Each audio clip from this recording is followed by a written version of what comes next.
This is our second event for 2023, and we hope that we can bring more book launches and talks subsequent to this. But for next week, we will have a quiet week until February, and we will get back with more book launches. And for tonight, we will be welcoming our speaker, Dr. Lim, Dr. Shah, and Dr. Chi, as well as our moderator, Gareth, for the session. And before we all start, can I request kindly that all of you just turn off your phone? You can silence it so that this discussion here will not be disturbed. And unfortunately, there's some technical issue tonight, so we are not able to actually live stream this, but we will still be recording and we will upload it later. Therefore, if you have any questions, please use the microphone so that the video can capture your sound. And without further ado, Gareth, over to you. Happy New Year, everyone. One of several that are impending. So welcome to 2023. Let's hope it's going to be a stellar new year for all of us. And we should say, by the way, in case those of you who don't know, that was Xiao Wen, who's been absent, but with good reason, because back in September, she had her second child. So congratulations, Xiao Wen. And this is your first week back, yes? Yeah. Yeah, well, we've missed you. We have missed you. I don't think they miss me. Well, I was speaking on behalf of the greater public, not your team. Those of you who were here for the last book event, which I also had the pleasure of moderating with Lim Sun Sun from Singapore, wonderful talk that she gave on transcendent parenting in the digital age. Remember, I put in a bid that I could move in for bed and breakfast at Penang Institute. Well, Kee Beng's disappeared out of the country, so I'm still waiting for my application. But apparently, I've just been told I'm now going to moderate another book event in early February. I don't know. Can you be my agent and sort out my fees? So anyway, a very warm welcome to what I think is going to be a pretty compelling topic. And obviously, I'm saying something very, very clear, that each and every one of us in this room has had a direct experience, a direct set of reflections on the impact of the COVID-19 pandemic. How could it be otherwise? It's almost unbelievable that it was the middle of March 2020, it's nearly 3 years ago, when we went into the first lockdown. 18th of March, if I seem to recall correctly. And that eerie period when perhaps for the only time Malaysians, we actually behaved ourselves and actually did stay at home and actually got used to having roadblocks and being told that we can't do this and we can't do that and so on. Thereafter, of course, it was much more anarchic, you know, what people did and what people didn't do. And it was actually in March 2020 where something that I'm sure nearly all of you will have experienced, that you learned of deaths of people that you knew. And there was a period of 1 week where 4 people I knew, 3 of them actually very, very well, 2 Italians, 2 Filipinos, all passed away. None of them were beyond mid-60s in age. And it became very clear, if it hadn't already been, that we were at the beginning of a serious disaster, unprecedented in modern times. So we've come here tonight, and I'm joined on stage by 3 really, really excellent speakers, troublemakers to a core, to discuss a kind of reflection. It's not really a launch, since the book has been out for some time, of the book that Ma Hui co-wrote with Michael Heng, which looks very broadly at the deeper and wider implications of the COVID-19 pandemic. And if I tell you, and some of you have already purchased a copy of the book, that the book actually deals with not simply the epidemiological aspect, the health aspect, which of course you'd expect, but also deals very profoundly with longer term causes, as well as the immediate triggers, the kind of processes that generated the possibility for the pandemic in relationship to the environment and ecology, to the economy and financial capitalism, as well as questions of politics and governance. So although the book may not be topical, indeed some of the data contained in the book rapidly became out of date, I think the importance of the book lies in the fact that it offers a longer term and broader view of the significance of the pandemic, and also towards the end looks at possible future scenarios. And I think that provides us with enough substance for our discussions tonight. And given the fact that all of you have been touched in one way or the other, will have direct personal or broader reflections on the topic, I hope this opens up a space for a good engaged discussion for you tonight. Let me just remind you of some brute facts of the pandemic. I just went to the WHO website later this afternoon. There was a time I used to visit the famous Johns Hopkins dashboard almost every day, where you'd almost with a morbid curiosity look at the figures as they unfolded. I mean, partly what was going on here, what was going on in the wider region, and what was going on globally. Maybe many of you also stopped doing that after a while. I mean, I certainly did. I mean, it became almost too much to bear. But I revisited the WHO figures today. Malaysia, 5 million cases. And according to the health ministry, 37,000 deaths attributable to COVID-19. 72 million vaccine doses were administered, and approximately 27 million people have been fully vaccinated. That leaves 5 million people who have not been fully vaccinated, by the way. Let's go out a little bit further from there. What about Southeast Asia? 61 million cases and 800,000 deaths. And then globally, according to the WHO today, 660 million cases. It's nearly 10% of all humanity, and 6.7 million deaths attributable directly to COVID-19. That was the brute scale of what we're talking about. But of course, the discussion today will look at many, many other facets of that process. And so to help us in our thoughts and reflections for later, we have three speakers. I'm very surprised that I'm actually sharing a stage with one person who has worked for the World Bank, and another one who has worked for the Asian Development Bank, both institutions I've criticized deeply in my own writing. So we'll see how we go here on stage. But the three speakers are in reverse order. He's asked if he can do a contribution that talks about how to read the book. And I think that's excellent. And we're going to actually finish off with that.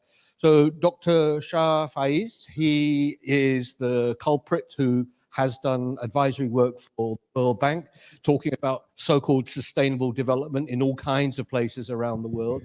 But for now, he is the advisor to Think City. And also, he comes into our bookshop and buys books a lot of the time. So he's a good guy in that sense, because he buys books and therefore reads. On his left, I'm very pleased to welcome, because I haven't seen her for ages, Dr. Chi Heng Leng.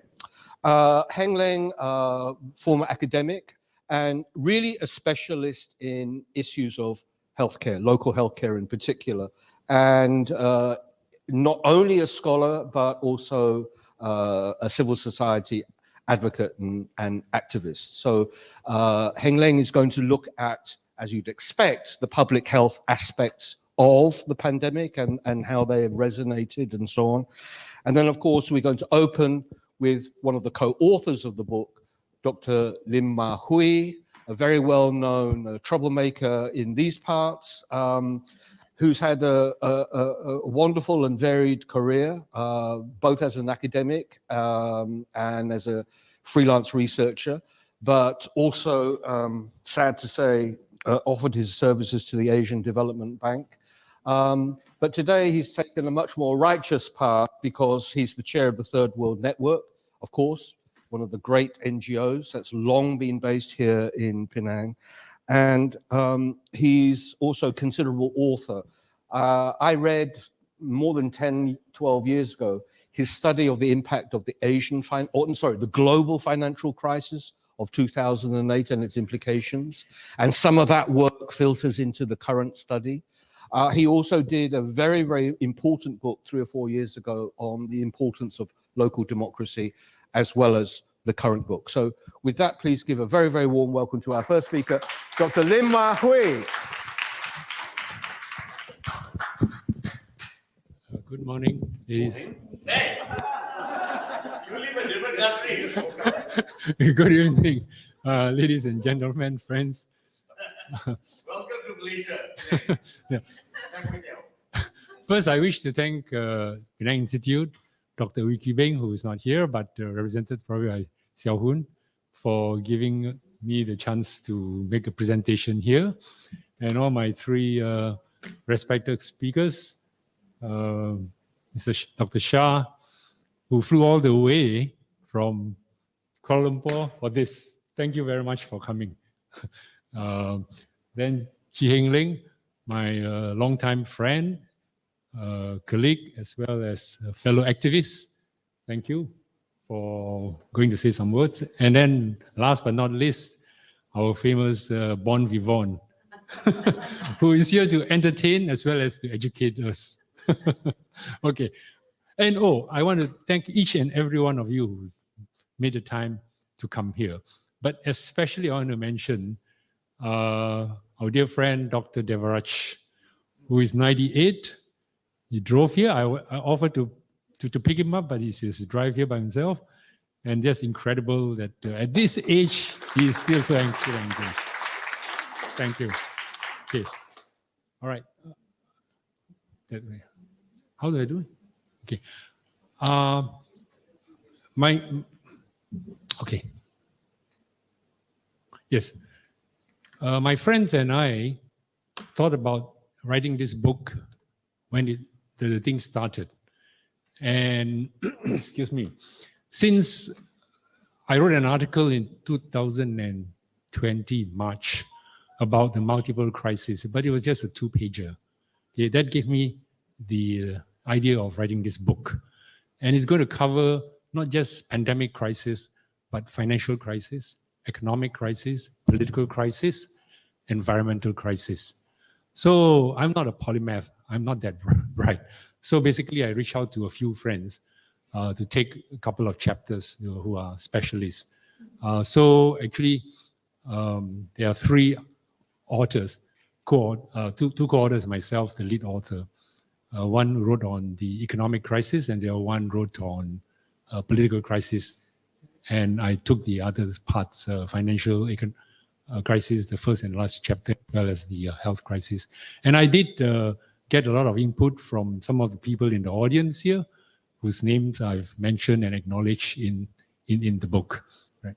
So we started off basically with 3 questions. Right? What is the nature of the crisis that we are facing? It is just simply a pandemic crisis, or is it more than that? And if it is, how are they interrelated? Okay. The second question is, I'm a deep student of history, I believe. How did we get there? What are the fundamental causes of it? And finally, having said that, what do we do? Where do we go from here? So these are the 3 basic questions. And I propose 3 answers. I framed it in the form of 3 great transformations. The first great transformation, took place 250, 300 years ago in England. It's basically the transition from feudalism to industrial capitalism, or what Polanyi talks about, into a market economy, where what happened was basically the overturning of the relationship between market and society. I will go into it later. And the second great transformation, we fast forward maybe 250 years or 300 years later, which is in our lifetime, in the 1970s. And that transformation is overturning of the relationship between finance and the real economy. And I was working for 20 years in financial sector, right? ADB and other international banks, on which I wrote a book, as Gareth said, 10, 12 years ago. And basically how finance overtook and whipsawed the real economy with disastrous consequences for all of us. And finally, the third great transformation, which is yet to come, or which, not only me, I'm sure other people advocate, is out of this, what do we do? Do we go back to business as usual, or do we try to create something new? Like some people say, every crisis presents us an opportunity. So this crisis presents us with that opportunity. So for the underpinning theoretical work that I consulted and reread was Karl Polanyi. We are more familiar with the other Karl, which is Karl Marx, but Karl Polanyi is equally an important economic historian who wrote this book called The Great Transformation, The Origins of Our Time, in 1947, so over 75, 76 years ago. Right? And what's important, I found, is that he deconstructs the concept of the market into three levels. Because we talk about market, and and I know we all go to market, we buy and sell and all this stuff, right? So, but he says that, market should be understood at three levels.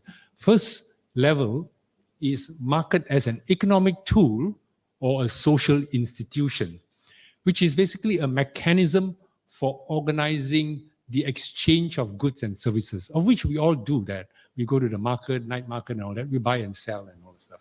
And this form of market, exchange of goods and services, has existed for the longest time, thousands of years, right? But what is, and it existed in many forms. Pre-capitalist markets take the form of reciprocal, distributive, and barter. But what happened, before that, historically, all these forms of markets, he says, they are embedded in society and subordinated to social norms, right? Market doesn't rule the economy and don't rule society. The societies are ruled by religious, political, and social norms, okay? And markets is subservient to it, right? But what happened in the 18th century was, in the transition from feudalism to industrial capitalism, that the market did not just only take place in the exchange of goods and services produced, but it also took place in terms of changing the nature of natural elements of life. Human life, men, women, became labor to be bought and sold, with a price on it, which is wage. Okay?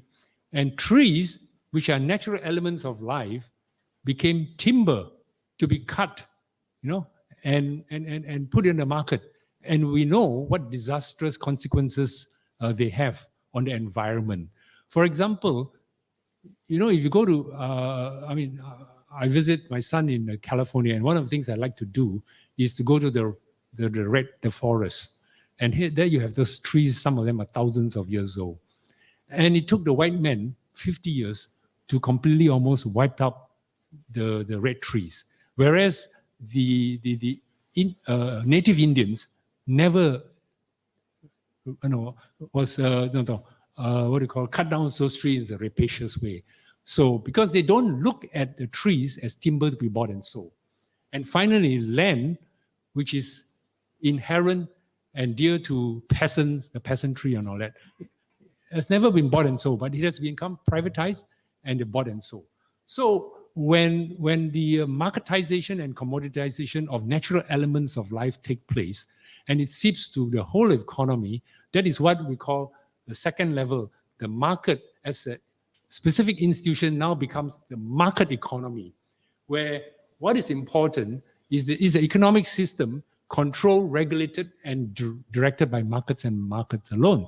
As Karl Marx put it even more succinctly, Prior to capitalism, what you have in the relationship between commodity and money is you start with commodity, you exchange for money, and then for another commodity. So it's a CMC. No, money is intermediating the two levels, the two ends, commodity exchange. But with the great transformation or industrial capitalism, what you start with is now M, money, where you turn it into a commodity so that you can get more money, M prime. So now you get MCM prime. And what you need always for the industrial capitalist is M prime must be more than M. Otherwise, they will not do it, right? So which means this relentless pursuit for profit has got some great implications for all of us.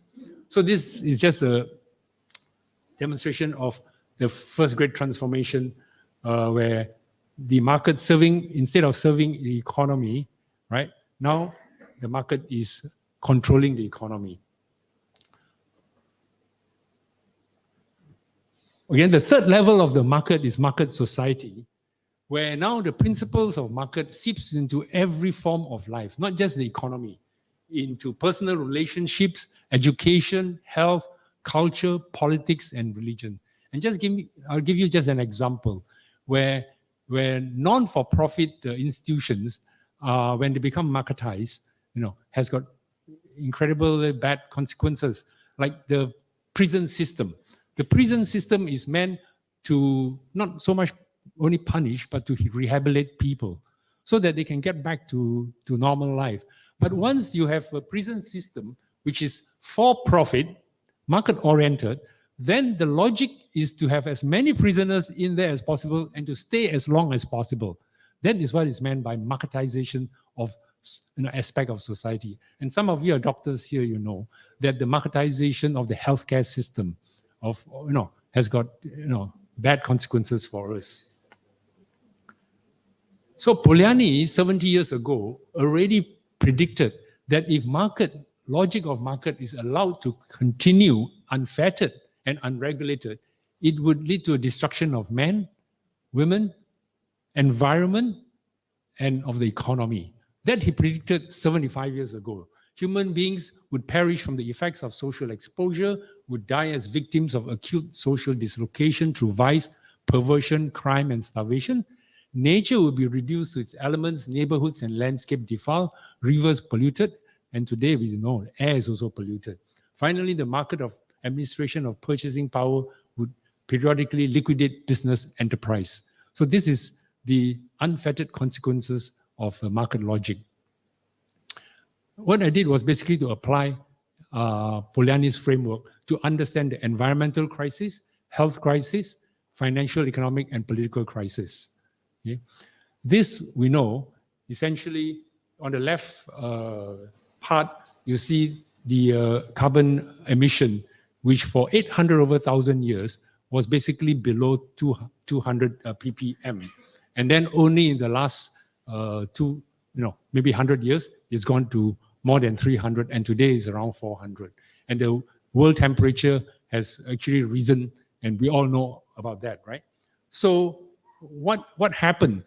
Essentially, for thousands of years, the global climate was relatively stable, and the mean annual CO2 concentration was 200 to 300 ppm. It was the Industrial Revolution which made large-scale use of coal and other fossil fuels, which disrupted this delicate balance between nature and human beings and society, and exacerbated by an economic system where it's production for profit rather than for use and for needs, which stresses endless growth and consumption, right? For which, for example, we have enough to consume, but we produce more and more, and a lot of it, like for example, food, a third of it is not consumed, is just wasted, right?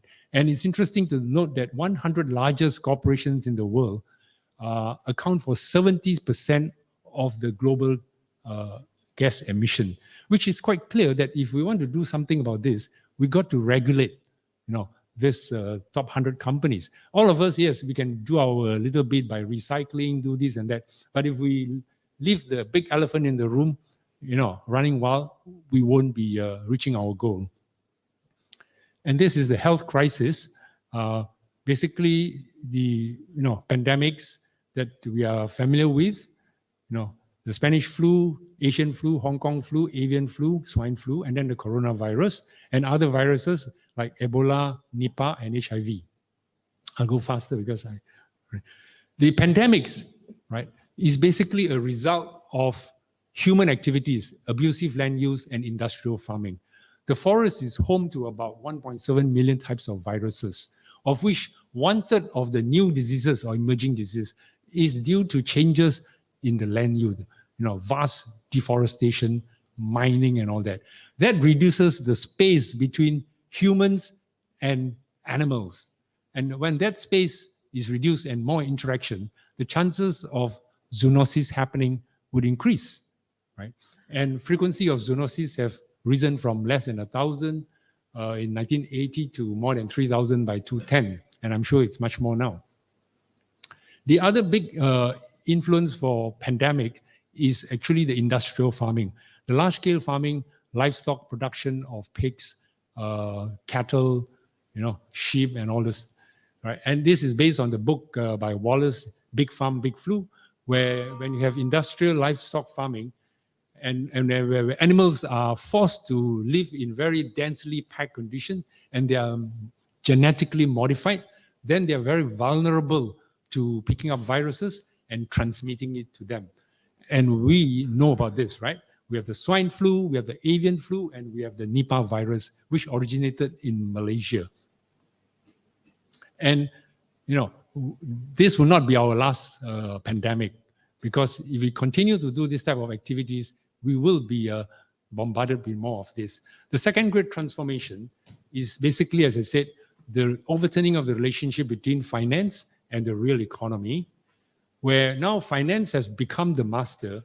And what is the nature of our economic system now? It's more or less a financialized economy, where the center of gravity have shifted away from production of goods and services to the circulation of goods and services, to make money by circulating and speculating, from creating value to extracting value.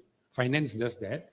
And where growth, instead of being driven by productivity, is driven by putting more debt for people to borrow money so that they can spend, and that is unsustainable and would lead to financial crisis.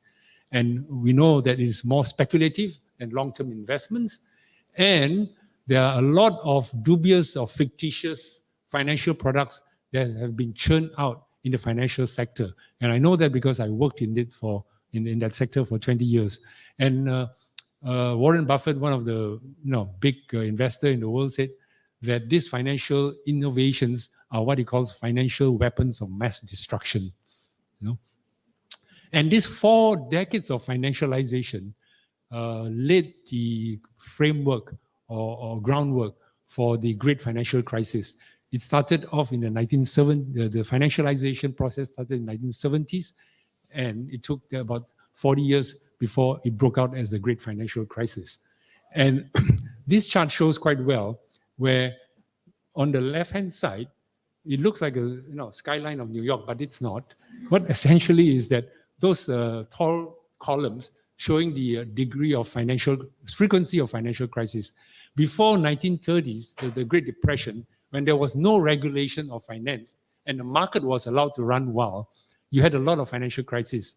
And then when that happened, Roosevelt came in, passed the law, and separated investment from commercial banking, regulated finance thoroughly, and there was no financial crisis. But then, with the beginning in the 1970s, with neoliberalism and Thatcher and Reagan, they begin to let loose regulation again. And therefore, we have one financial crisis after another.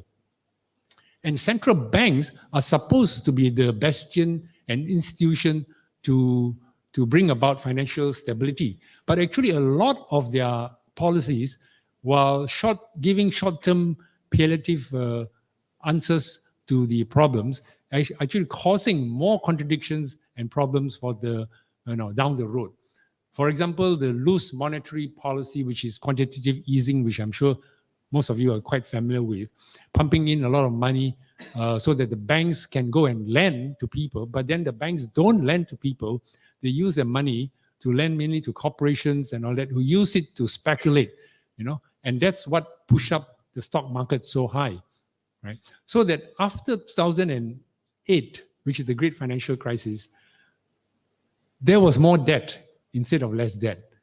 And there was more inequality instead of less. And the asset prices became even higher. Okay? So the policies of the central bank will set the stage for the next financial crisis. And this chart shows you the world debt in the left-hand corner, 150 trillion, was 250% of world GDP. That is before the financial crisis. 10 years later, it has gone up to 253 trillion, and that was 2019. Today is more, right? So what we're saying is that instead of bringing down the debt, we have much more debt. And central banks are now caught in a bind. They're stuck between inflation and rising interest rates. In fact, we are experiencing stagflation, inflation and stagnation. They need to raise interest rates to fight inflation, but at the same time, when they raise interest rates, it would generate, economic and financial crisis, because it would lead to the recession. It will lead to higher debt servicing. Like those people who borrow mortgages, instead of now paying 2-3%, they're paying now 5-6%. Companies, with too much debt, they will default.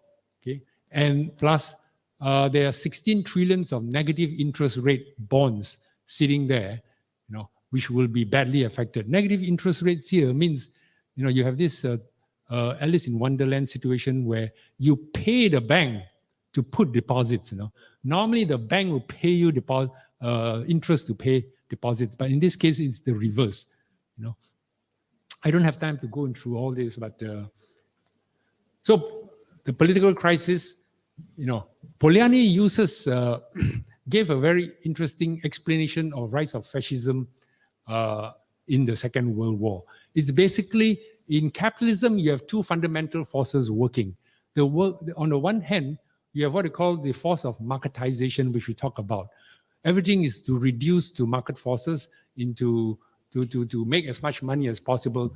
That kind of marketizing forces creates a lot of problems for majority of people, and of course, a lot of benefits for a small number of people. But people are not just, inert, elements. We are agents. We fight back. We ask for social protection. So they organize. And so there are these two fundamental forces in capitalist society: the forces of marketization, which will oppress the majority, and the people fighting back. This is what Polanyi calls the double movement. And there will be a clash between market values and political values of democracy. So what he says is, when these two forces are equally balanced, then you have social political stability. But when market forces are too excessive and leads to extreme inequality, then you have social political crisis. And thus also the periods when people are looking for answers to the problems of their life, and therefore they are most vulnerable when a strong man and demagogue comes in and says, I offer you a solution. And this people like Trump and Duterte and Modi and all that, they will come in, and basically say that, you listen to me, I'm the strong man, I can give you the solutions. And usually they will blame, other sectors of society, like the immigrants, for all these problems. And people gravitate to them. And that's why, you have this emergence of a lot of populist regimes in this world. And Polanyi says basically fascism is capitalism saved through sacrificing democracy. That's what fascism is about. So finally, what do we do? Right? One of this, undoubtedly, this is a very high level, broad understanding of the problems. It's a helicopter view. Okay? So we need to come up with a new narrative. And the narrative is important because narrative shapes our worldview. Okay? Because there are two types of reality, the objective reality and the social reality. Objective reality is if I touch a piece of burning wood, I get burned. Okay? Or you give me a banana, I eat it, that's objective reality, I get satisfied. As Harari says, if you give a monkey a banana, which is objective reality, the banana, he will eat it. But if you give him $1, he's smart enough to know that he's not going to do anything. But the money, right, and dollar is something that we has created as a social institution and is a social reality which we believe in. And as long as we believe in it and have faith in it, then it's fine. But once we don't believe in it, then it's not, it's not worth anymore.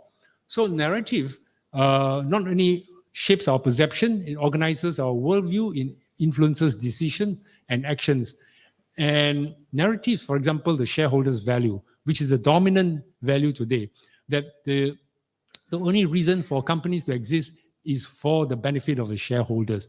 And workers, employees, consumers, and the public, it doesn't matter. You just want to milk as much as possible. That is the narrative that is dominant, and that's causing a lot of problem, right? And this is a narrative that has been not only propagated by interest group, but also legitimized by social scientists, economists, political scientists, and all that stuff. So it's important for us to shape a different narrative. And what is this?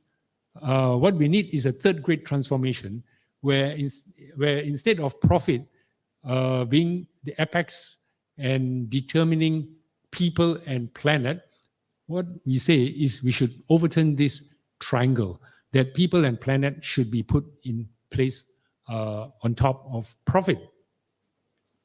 And instead of just having the state and the market being the main actors, that I think it's also important for civil society to play a part in this trilateral dynamics.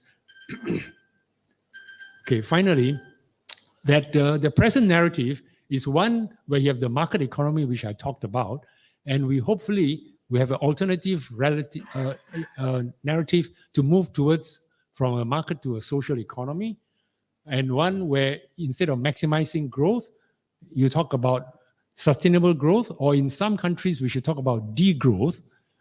And then for maximization of return on capital, we should talk about socially acceptable rate of return of capital. For example, there's no reason why banks should be getting 20-30% return on their equity or capital.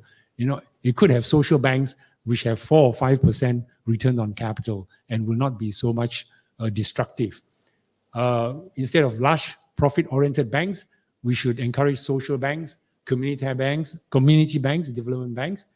And instead of top-down planning, we should have people engaged in the bottom-up planning.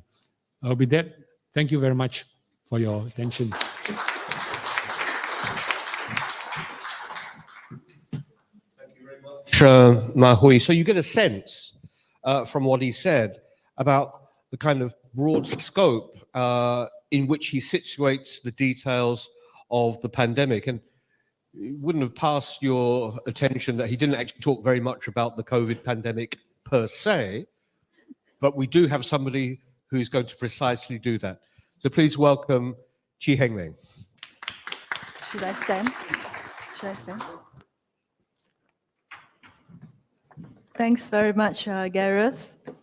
And thank you, Mahui, for having me here, having the confidence that I can do justice to your book, even though I confessed to you that I've never read Polanyi, The Great Transformation. But I did manage to go through your book. And I think that Mahui and Michael should be commended for this very wide-ranging and yet very readable book. It takes us from the health issues of the COVID-19 pandemic to its economics, and then to the global financial system, the political challenges facing us, and finally, the structural changes in governance that are needed. So these seemingly disparate topics are held together within a coherent frame of reference taken from Polanyi's book, The Great Transformation. The Great Transformation, according to Mahui and Michael, is about the emergence of the market economy in Europe. And it details how it developed historically into a market society. So Mahui and Michael take from this the central thesis that the market has grown to dominate society to such an extent that market transactions and social interactions have become disembedded from social relationships. So in the current phase of financialization, which they refer to as the second great transformation, the domination of market processes reaches an extreme level, with market ideology pervading all areas of life, including areas that should not be subjected to market forces, such as health, education. Production, which is no longer to fulfill needs, but perversely to earn profits, spins out of control, leading to environmental degradation and social divisiveness. So the authors posit that the COVID-19 pandemic that we are living through is but an inevitable culmination of these structural processes that have occurred through a very long period in history. Okay, Mahui has asked me to focus particularly on chapter 2, which is on pandemics generally, and the COVID-19 pandemic more specifically. So this is being the obedient servant that I am. This is what I will be doing. Now, this chapter has 2 parts. The first part basically summarizes the major pandemics in history. And by doing so, it situates the COVID-19 pandemic within a long historical view. So in this view, COVID-19 is but the most recent of a series of various other pandemics, some more serious than others, depending on their characteristics. Now, the second part of the chapter, which is more interesting, contains a comparison of the rates of infection in selected countries. And it attempts to link this to the type of political regime and political leadership in each of the countries. Now, the type of political regime in a country is, of course, related firstly to the control measures that are implemented or not implemented during especially during the early part of the pandemic.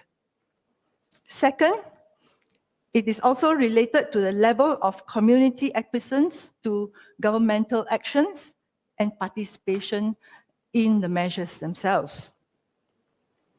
Third, it also has something to do with the type of healthcare system existing within the country, although this is an outcome of various other historical and cultural factors as well.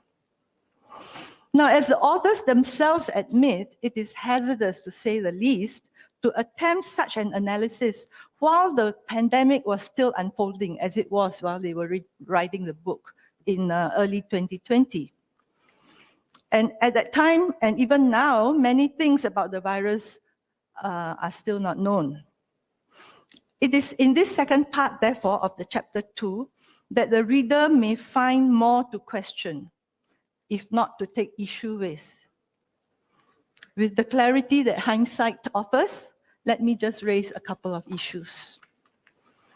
The first regards the indicator that the authors use to reflect the success or the failure of a country's government in containing the pandemic.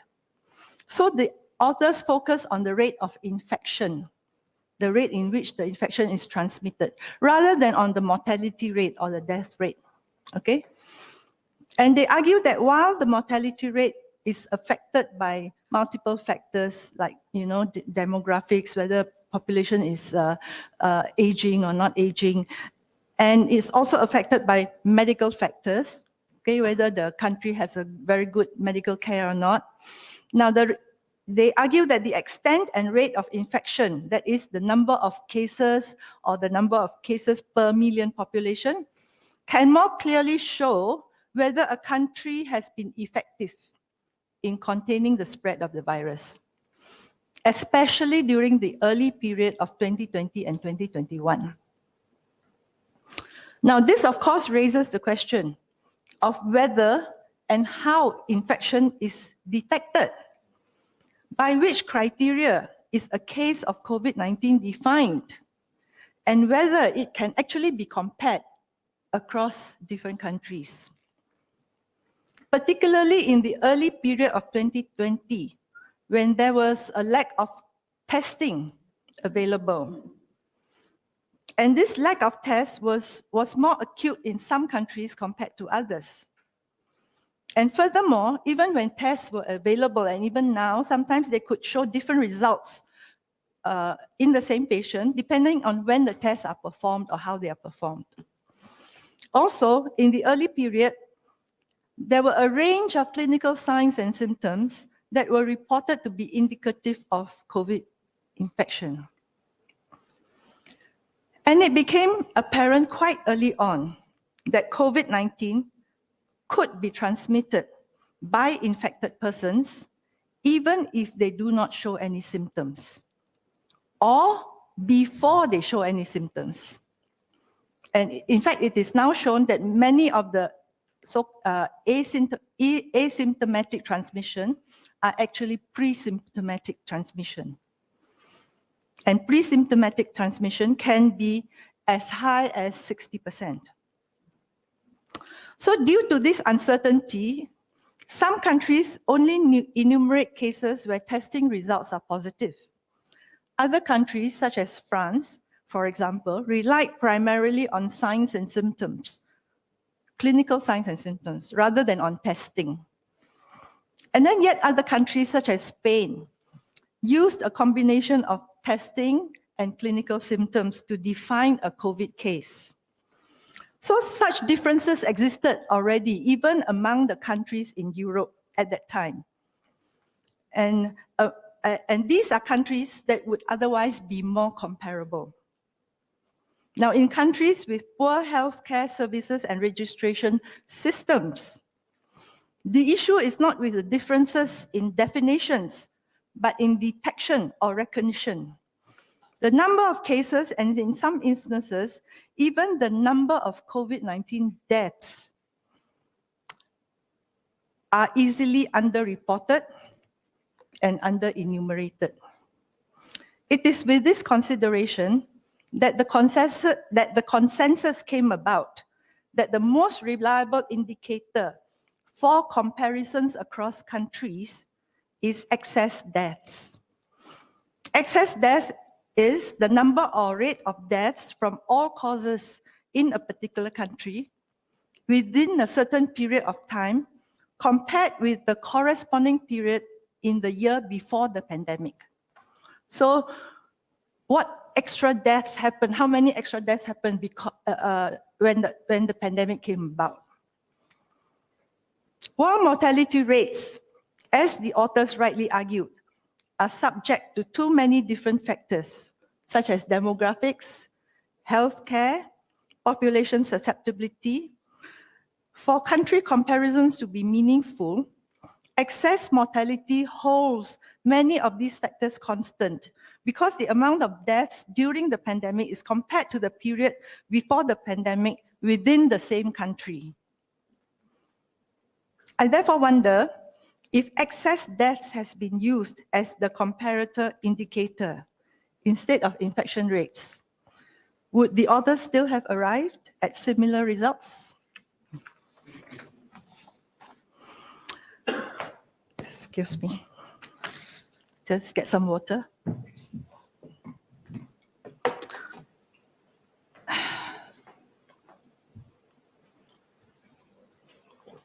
Okay, the second issue that I would like to raise pertain to the author's categorization of countries into three categories.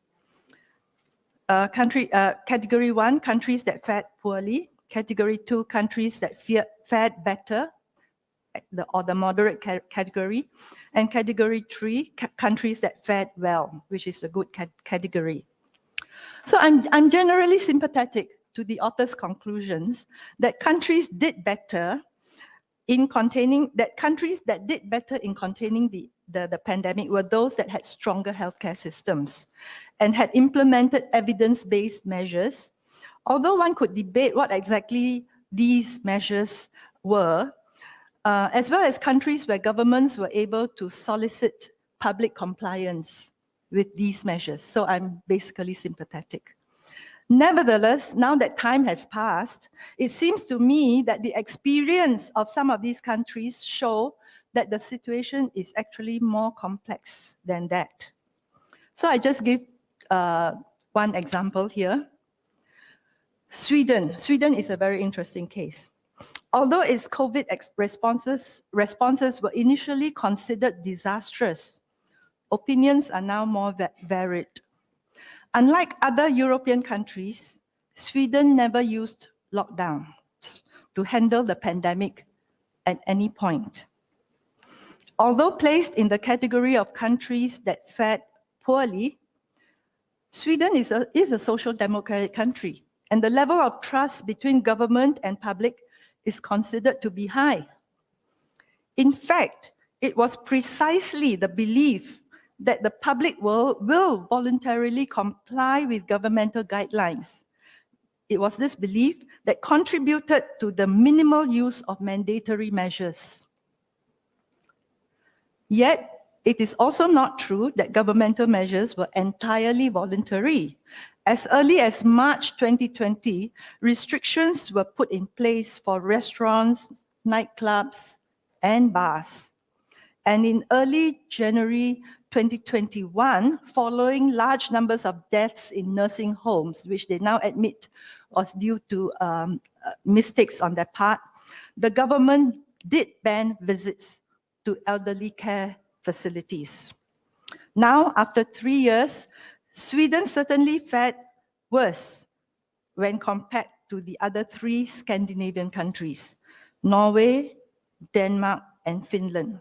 However, in comparison to other European countries, its excess death rate is not among the highest. In fact, one study of 30 European countries for which data was available in 2021, Sweden did better than 21 of those countries. So they are in the better part of 1/3 of the European countries.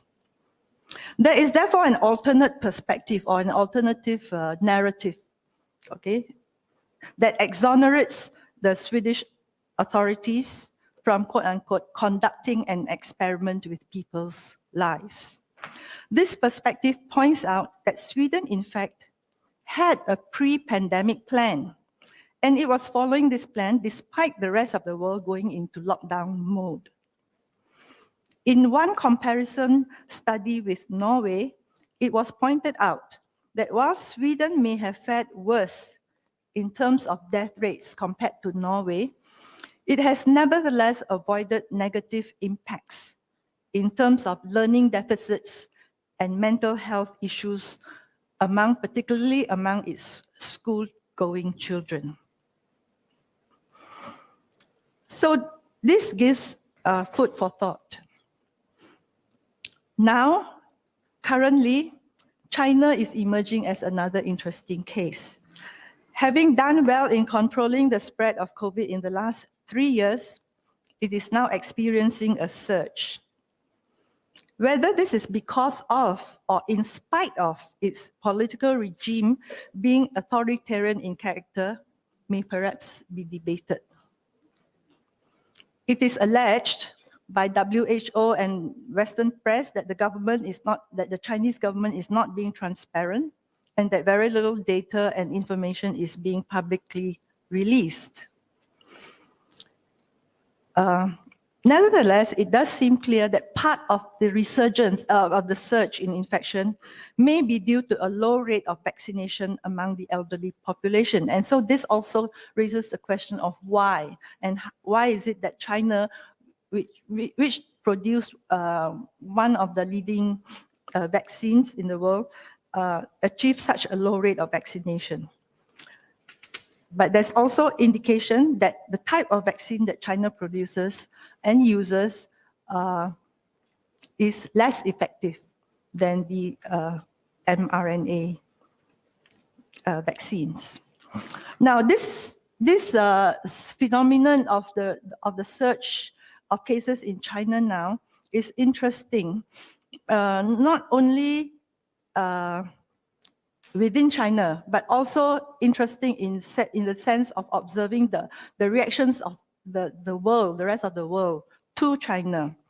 Because with 1.4 billion population and such an interconnected world, the rest of the world is now responding with requirements and restrictions for people traveling to their countries from China.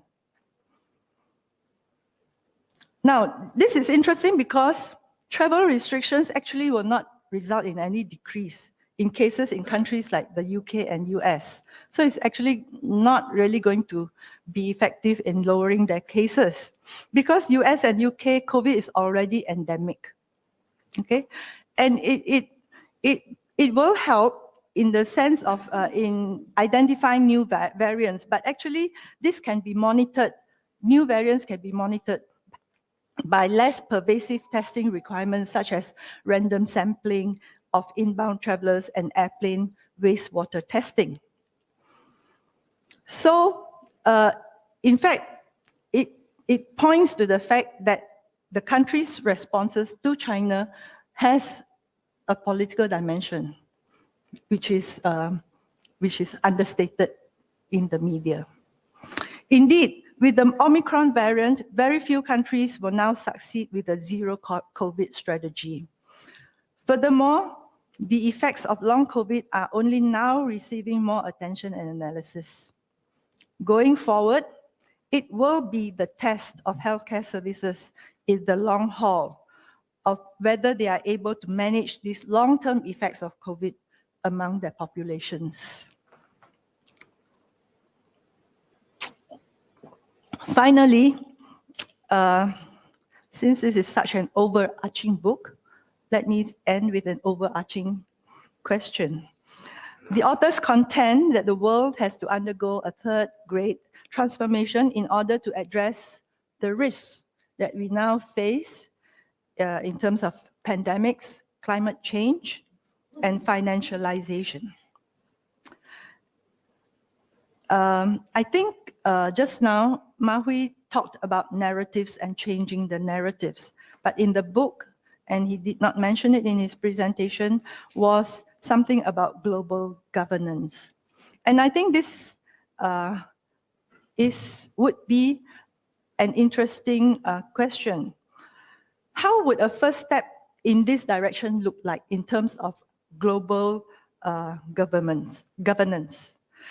There seems to be many obstacles to change at that level, such as market authoritarianism, appeals to nationalism, narrow nationalism, appeals to populism. And also the fact is, and the authors state as much, that neoliberalism has weathered the challenges of COVID-19 in the last 3 years, emerging seemingly none the worse for it. So in this book, the authors have demonstrated how the COVID pandemic has exposed the problems of the financialized economic order of the world. They have also proposed a sort of social democratic market, including community banks as alternatives, and that the way forward is that we have the task facing us is that we have to forge a new narrative. However, they have yet to explicate what are the first steps to be taken towards the goal of achieving global governance. Perhaps that could be the suggestion for the next book. Thank you.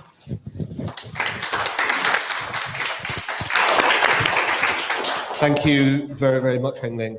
Brilliant, insightful commentary on the core chapter of the book, chapter 2, which actually deals with the pandemic itself. But obviously, correctly and provocatively, putting the ball back into Mahui's court in relationship to the age-old question, what is to be done? So finally, Shah is going to offer, we just agreed this before the event, a way of reading the book. And I think this is actually a very helpful kind of signposting of what to look out for, and also, presumably, also some kind of critique of the book at hand. Shah. Thank you, Gareth. Very good evening, everyone. It's always nice to be back here in Penang. And I'd like to firstly congratulate Mahui and also your co-author for writing what I would consider to be a fascinating, sophisticated, but highly unusual book. And I think some of you may already get a sense of that from the presentations you've heard here today. By the way, how many of you have read the book? Okay. So maybe perhaps in my short presentation here, I can help, map, how to read the book or appreciate the book. But before that, I'm going to structure my commentary in 3 parts. And the first part really is I would like to, sorry, how do you?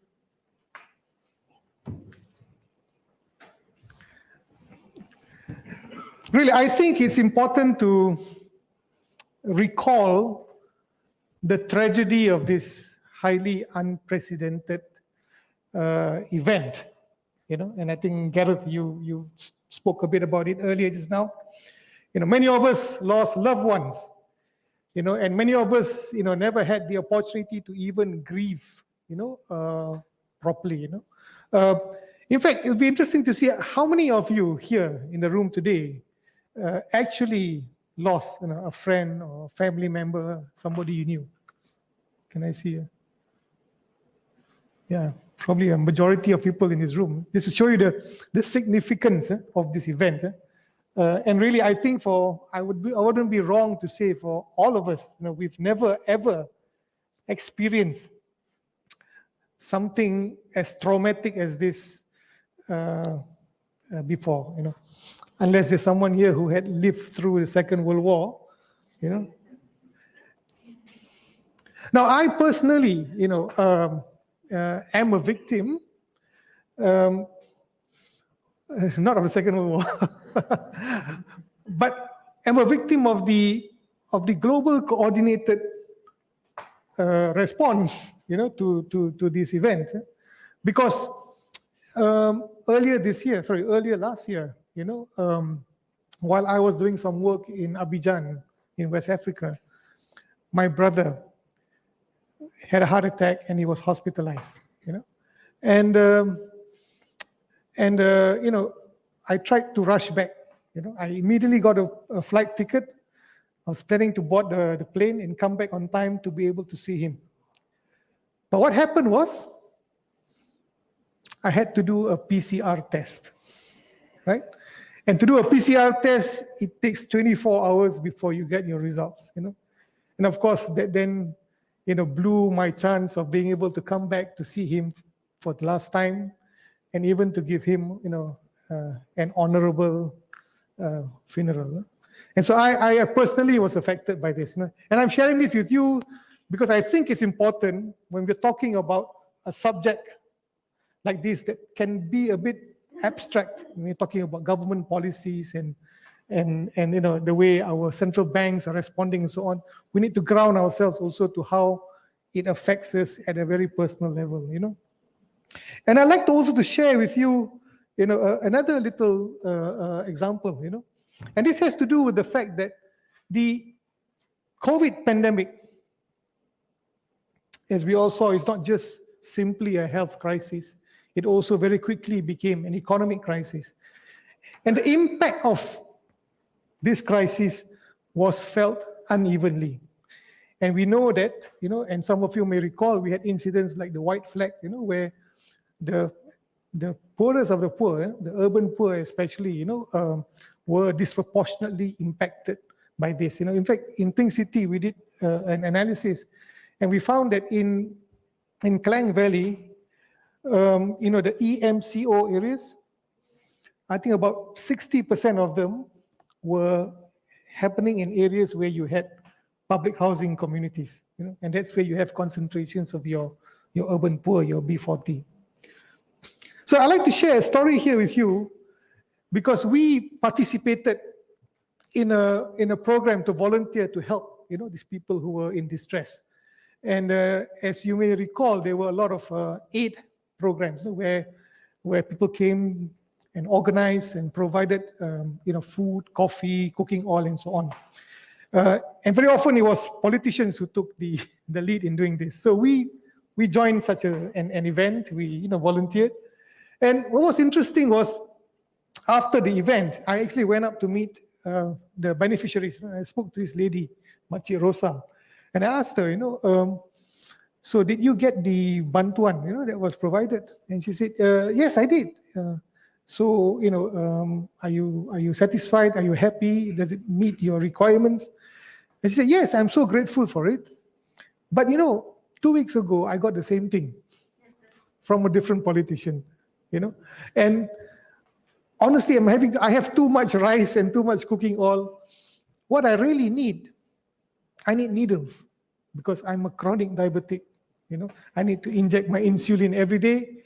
And because of the MCO, I cannot access, the pharmacies and so on, So this is just an example to show that in the policy response, that we all organized, there were a lot of issues related to targeting, and the efficacy of our programs.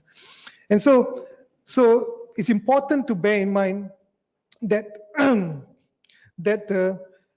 in public policies and in thinking about government response, they have life and death consequences with real victims, real tragedies played out across many families. Now, I said this example because Mahui and Michael Hing's book can be quite unexpected and abstract to the reader who is expecting an account of the unfolding of the COVID crisis. So when I first took the book, I thought, okay, it's going to start with the Wuhan. It's all, once upon a time in Wuhan, something happened, blah, blah, blah, right? No, it didn't happen that way. I thought, okay, maybe we'll start with the raging debates, right? About masking, about vaccination, and so on. No. Instead, he takes us back to the 1940s to talk about two dead European economists. Yeah? Friedrich Hayek and Karl Polanyi. Now, Hayek was an advocate for the supremacy of the market, unfettered. And I think Mahui described that very well just now. While Polanyi, in contrast, was very suspicious of the market, and he urged caution and control over the antisocial tendencies of market forces. And as we saw in Mahui's earlier presentation, from the 1970s, with Reaganomics, with the rise of Thatcher and so on, what we see is that Hayek's vision had become the dominant vision. And our world today has been shaped by the forces of neoliberal economics.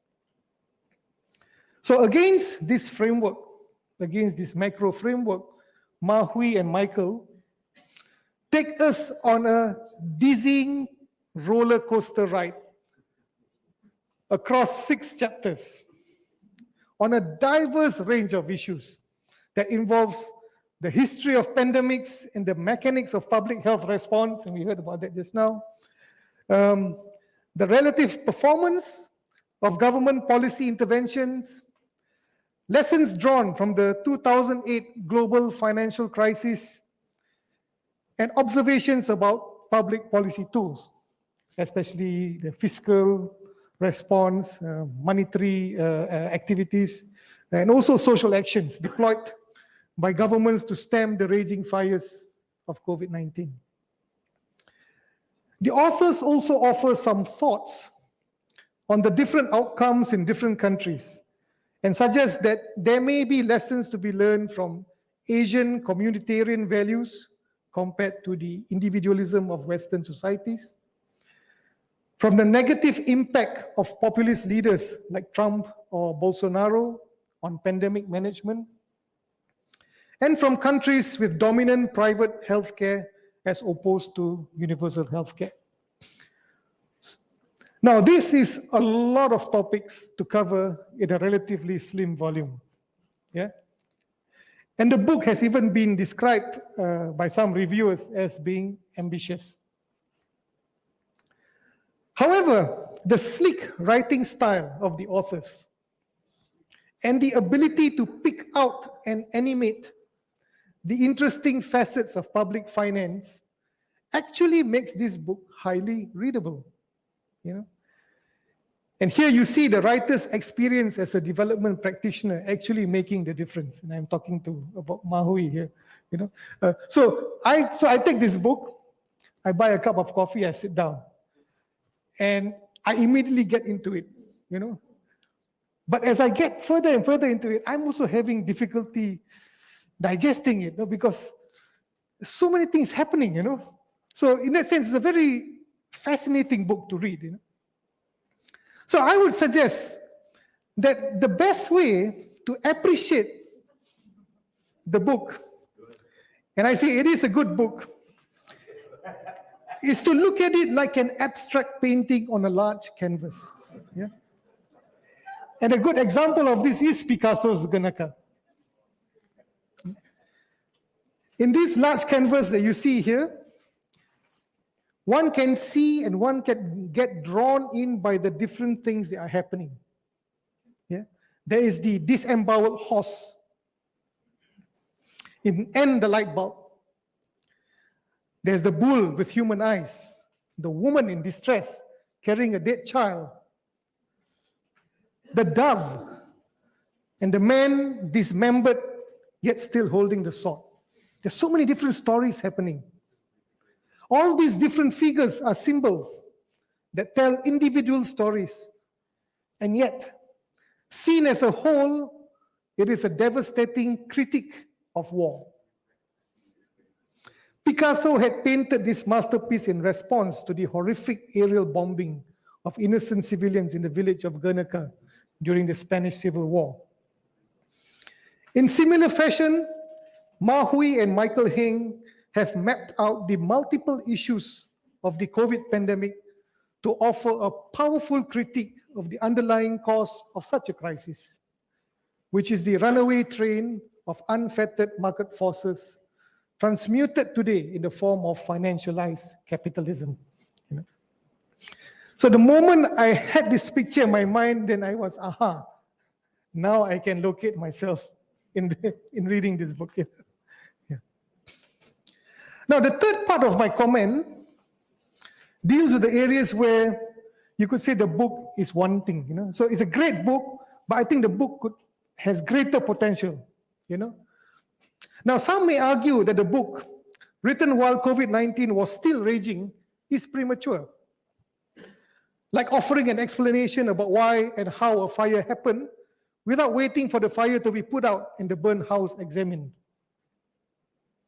But my perception is that the authors are already convinced about the culprit, which is financialized capitalism. And what they really want through this book is to influence the ensuing policy debates, to prevent it from being hijacked and reduced to being a technocratic problem best left to professional experts. For the authors, this is not a technocratic issue, it is a political issue because it addresses important choices that we have to make. And it addresses a situation where in the past, our voices have never been allowed to be heard. So I think that's a very important message that's coming out from this book. Now, looking at the events that have happened since the book, you will wonder, if the authors would have modified their views, for example, looking at China's response today,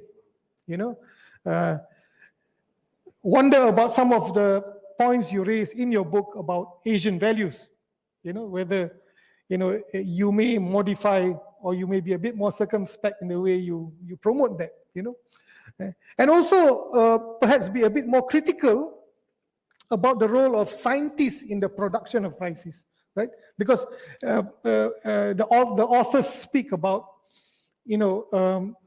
populism versus evidence-based policy making, But those who are also supporting the populist leaders also use their own brands of scientists with their own evidences, right? So there's a whole issue about the politics of scientific technocratic knowledge that needs to be acknowledged here. Now, another important missing element, in my opinion, in this book is actually to give a better treatment on the positive lessons learned from this crisis. For example, in creating a worldwide lockdown, we have actually demonstrated that we can actually work together as a global community. That the idea of a global village perhaps does exist. How else do you coordinate a global effort of that nature? Right? So the very fact that we could do it, I think, is something worth seeing in a more positive light. And especially when you consider that, and here's it's interesting, I think in the book you mentioned that the number of deaths is about 40 million. Am I right? Okay, anyway, but Gareth mentioned 6 million. Is it? Yeah. 6.7. Okay, so 6.7 million deaths in this unprecedented global pandemic, right? Now, in the Spanish flu, it was 100 million deaths.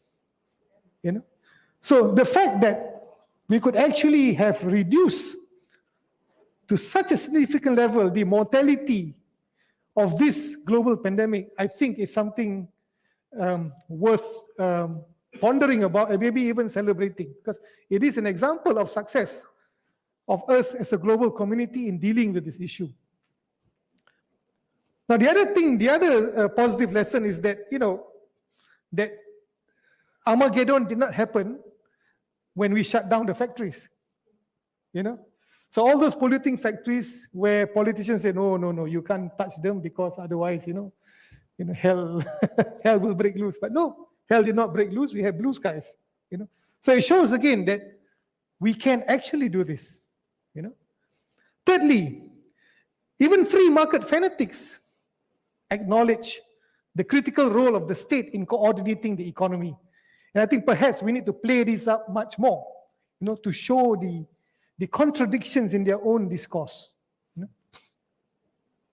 Fourthly, I think very importantly, we need to recognize, acknowledge, and even celebrate the amazing role that civil society played, the amazing role that local communities played in helping other people resolve their problems during the difficult times of the COVID crisis. Whether it's about being able to organize food rations for the poor, or it was even organizing ventilators because hospitals didn't have enough, and so on and so forth. So there was a huge role played by civil society, and I think it'd be very useful to be able to get a handle on that. And also, on the issue of populist economics, what we are seeing now is that even in countries where populist politics reared its ugly head, good sense finally prevailed. And many of these people have since been voted out. So we've seen that happen in the United States. We've seen that happen recently in Brazil. I'm not sure it'll happen in India though. But yeah, this is something interesting to think and ponder about, So what it means is that by looking also at the positive stories coming out of this very traumatic event, it actually creates new spaces right, for us to be able to make this critique of the neoliberal model. Now, I would end my commentary here by highlighting another body of literature that will be a good complement to Mahui and Michael Heng's book. I refer here to the German sociologist Ulrich Beck. So, as I was reading this, suddenly, it just hit my head. When I was a university student, I read this book, and there's so many parallels that resonate with one another here, And Ulrich Beck wrote this book called Risk Society Towards a New Modernity in the 1980s, after witnessing the horrific effects of the Chernobyl nuclear disaster. Now, if Polanyi talks about the great transformation in human society, Beck has a parallel but different conception. He argues that we have moved from a world of industrial society to one that he calls risk society. For Beck, industrial society has become a victim of its own material success. It is increasingly occupied with debating, preventing, and managing risks that it itself has produced. For example, climate change, genetically modified organisms, nuclear hazards, and so on. Risk, furthermore, is not something that's out there. Rather, risk is indeterminate, meaning risk is embedded and manufactured by the logic of our present modernity. So the way we've organized ourselves, our very existence produces these risks. So just like COVID-19, our collective globalized industrial activities have created unintended consequences that now threaten our well-being. Whereas in earlier class-based societies, only the proletariat was victimized, in the emerging worldwide risk society, all groups, even the rich, are threatened. So for Beck, the distribution of risk is a result of knowledge rather than wealth. Whilst the wealthy person may have access to resources that could enable him to avert risk, this will not even be an option when the person is even unaware about risk. So knowledge becomes the primary sort of element here, in thinking about the flow of risks. Hence, nobody is free from risk. And so here's the interesting rub for me. So risk here is not about uninsurable loss. It is not about the statistical regularity of calculating hazard. Rather, it is about a disastrous one-off event, like Fukushima, like the Flint water poisoning event, or even COVID-19. A risk society, thus, is a society that's hobbled by uncertainty. So, and in Beck's words, our society today, risk society, is like living on the edge of a civilizational volcano. You never know when it's going to erupt. So while insurable risk gives us comfort, uncertainty gives us angst and persistent anxiety. And that may be the phenomena underlying the rise of identity politics and social movements such as Trumpism and Hindutva, or even our green tsunami today. So to end my presentation, I would like to congratulate the authors, Mahui and Michael Heng, for producing an important and riveting book. And I will assure the audience that it will be a highly enjoyable and pleasurable and insightful read. So I strongly urge you to buy his book. Thank you very much. Thank you very much. I've heard Mahui called many things over the years, but never Picasso. So that's the first one. I thought that's a really good analogy. By the way, it's not an abstract. Don't ever call it an abstract painting. It's very, very figurative. But interesting analogy. So that Mahui, the Picasso of our time. I had a range of questions prepared, but I'm very conscious of the time. It's already 9:30 and we're meant to go through till 10. And I very much want the audience to intervene, to contribute from the floor. I'll just put a couple of things that I would like Mahui and Heng Leng and Shah to think about and maybe come back to later. I'd like all three of you not to talk necessarily about Sweden or Spain or China, but Malaysia, to actually give us a sense of your own assessment or in relationship to precisely the issues you talked about, politics and governance, the state of the healthcare system, both public and otherwise, inequalities in society and so on, and to give us an honest assessment as to where you think we came through this last 3 years. Malaysia is mentioned in that table in chapter 2. I think we went from being poor to moderate or something.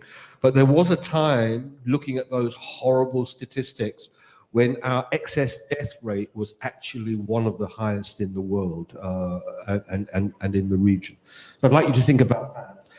And this is a terrible thing to admit, but I just yesterday read the World Health Organization's latest foresight report, which is called, horribly, Imagining the Future of Pandemics and Epidemics. I mean, what a lovely title. But later I want you to actually, I'll ask you a couple of questions about future possible scenarios, because I think each of you is touching upon that, you in the conclusion to the book, and certainly in Heng Leng's critique towards the end, and indeed your rather hopeful signs. You gave us nearly half a dozen hopeful signs of community action, and hey, not as many people died as did so in Spanish flu, so that's a good thing, isn't it? Well, is it? Let's see. But can I open open it to the floor? And I'm sure some of you will have very personal things to say as well, but address any of our panelists or all three of them. Please don't be shy, and just maybe introduce who you may be. This is not the time to go shy. Xiaowen, thank you for taking the lead. Hi. Hi, everyone. I'm Xiaowen. Hi, everyone. I mean, all the speakers.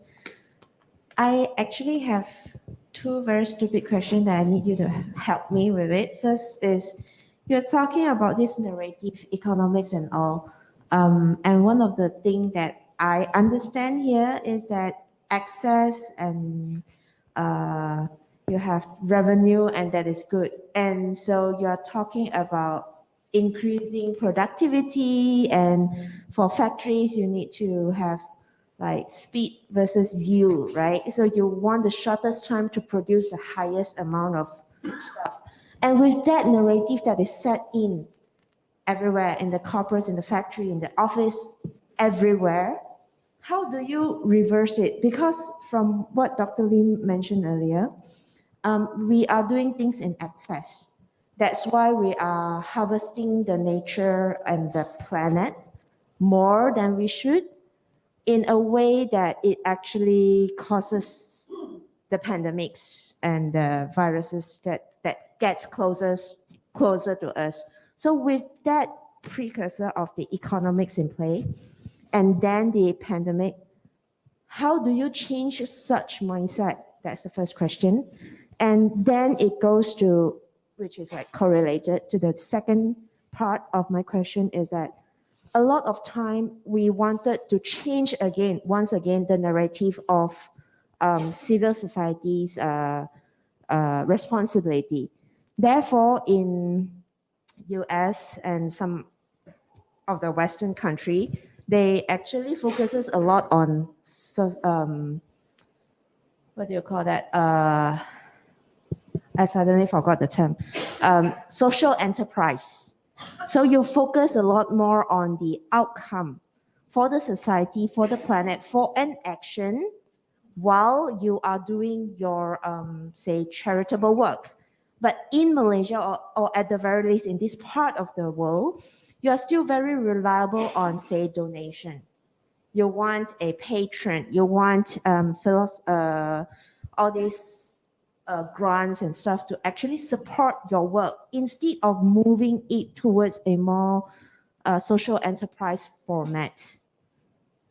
So with that, what I'm asked in the first question, with all the economics set in place, and that causes the pandemic, and the second part where actually there are things that could already work, hopefully in the US, and it is not being adapted here.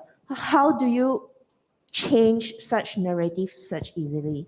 Because if the narrative is not changed, many things would remain, I assume. Okay. Complicated Thanks, question. Xiaowen. It's a big question because it links a particular logic of capitalist development as it exists and how that could be at least ameliorated or mitigated, if not completely transformed. Why don't I take one or two other questions from the floor? Yes, sir. Hi, good evening. I'm Kong Yun Fong. I'm a visiting fellow at Penang Institute. And I had an exchange of messages with Ma Hui yesterday when he invited me to this talk, this book launch. I said I'm coming because he's giving us the big picture. So like Ma Hui, I'm a big picture kind of person. All right. And I think Shao was right when he said that Ma Hui's talk was really fascinating. And I thought it was actually breathtaking in terms of the big picture. And this is a very fascinating, big picture, breathtaking, and I think provocative book. All right. And as Ma Hui was speaking, telling us about the big picture, the correlation between financialized capital or capital that has, suppressed the society. I was trying to think, can I think of achievements instead of crisis, right? That is also correlated with financialized capital. In a sense, taking off from Shah's last few comments about the so-called achievements. Shah was talking about the achievements stemming that we can see from COVID-19. For example, mRNA, right? I mean, was that a good thing? Did the medical community come up with something that would protect us, from COVID and from future pandemics? So that's one thing. But for me, as a student of international relations, I was thinking of the even bigger things. So I guess my question has to do with it's methodological. It's the correlation between the kind of capitalism that Ma Hui and his co-author talks about and the crisis that they document in the book. To their credit, Ma Hui has a story to tell about how each of, how financialized capitalism caused each of the crises. So that's, I think, what makes the book rigorous. However, I was thinking now, can I say that financialized capitalism is also correlated with one, absence of major war, right? We had World War I, World War II, but in the last 70 years, no major systemic wars, all right, between the great powers. We have Vietnam, we have Korea, Iraq, sure, all those were wars, but they were not of the scale of World War I and World War II. That's how reactionary international relations people are, right? No major systemic war. And secondly, the rise of East Asia. I mean, the fact that we are what we are today, whether in Penang, South Korea, Japan, East Asia in general, that we are in the state that we are today, is that also correlated with financialized capitalism? Third, and the last one is Spotify. All right, and by that, it's my metaphor for social media. How happy are all of us with our phones, and having, that kind of Facebook and all those things around? Is that also correlated with financialized capitalism? In other words, the good things that might also be correlated. I wanted to just raise that. And if indeed there's also that correlation, and I think one can tell a story about how each of them also brought about those outcomes, how does it change the picture that Ma Hui and his co-author has presented us? I'll stop there. That's a huge umbrella of issues. We just went from war to Spotify. First time I've heard that together in the same sentence. Yeah. I taught international political economy rather than international relations, and we always criticized straight international relations people because they count war not as conflict between peoples, but as conflicts between states. And then we're living in an era right at this moment where there's war. There's war going on at various levels, including with non-state actors and so on. So I personally would push back at your claim that, you know, okay, we may not have total war as we had during the Pacific War, but conflict. I'm not a fan of Steven Pinker and all the kind of you fellows who say, you know, war's a thing of the past and so on. I'll take one more and then maybe ask Mahui in particular, but also Heng Leng and Shah to respond. Yes. I wondered where you were. You're hiding near the back. Okay. I have to take. All right. Just some observations, you know, basically some of the things that I feel. Sorry, just some observations and some of the things that should be pondered upon. Can you, Jayabalan, Dr. Jayabalan, public health person. The pandemic caused by the spread of COVID-19 has revealed impacts well beyond the link to health. In other words, this has been described by Mauss as total social fact. Determinants and consequences of the governance of pandemic shows in short social, economic, and political consequences, which has far-reaching impacts. Now, a study conducted by ESPON, that is a EU-funded program that delivers quality expertise to public authorities responsible for designing territorial policies, analyzed the spread of the virus across 35 cities in the first phase that was March to July 2020 by mapping death rates and charting the causal factors. Was in fact an overconfidence in the healthcare and governance system. Subsequently, that was what was noted. Now, the issue is about post-pandemic transformation. One, there's a need to rethink science, policy, and uncertainty. Not an argument against the use. See, the problem is all the time health, they've used the epidemiological models, but one for a recognition that they have social and political lives. In short, it should not be only epidemiological, but it should go beyond and recognize there are social and political implications. This means different approach to modeling, encompassing a diversity of inputs and sources of knowledge, rooted in a deliberative and inclusive approach to science advice. Recent experiences with COVID-19 lockdowns have shown clearly how labor is central to economies and how much of the so-called essential work is low paid, precarious, and carried out by women, ethnic minorities, and migrants. We are also no exception. Sir, with respect, could you make a couple of very succinct points? Okay. Because actually you're summarizing arguments, for example, holistic approach, that all three of our speakers have already made that argument. All right. No, not necessarily so. Now, the main thing is, the most important thing is rejecting the illusions of control, whether via technology, the market, or state intervention, and enabling a more caring, inclusive, convivial approach to development.